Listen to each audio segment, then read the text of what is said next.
कादर खान एक बाकमाल फनकार, बेहतरीन लिखारी, लाजवाब अदाकार और एक अच्छी शख्सियत के मालिक थे।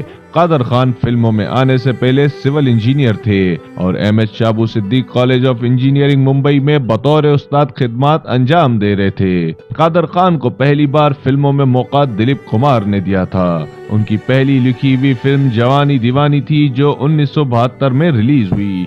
उन्होंने अपनी पूरी जिंदगी में 300 फिल्मों में काम किया और तकरीबन 250 फिल्में या उनके डायलॉग लिख चुके हैं। सलीम जावेद की जोड़ी टूटने के बाद अमिताभ बच्चन के करियर को कादर खान ने संभाला। कादर खान ने अमिताभ बच्चन के लिए 22 फिल्में लिखी, जिनमें अमर अकबर एंथनी, लावारिस, अग्निपथ और सत्ते पे सत्ता जैसी फिल्म शामिल हैं, जिसने अमिताभ बच्चन को बुलंदियों तक पहुंचाया।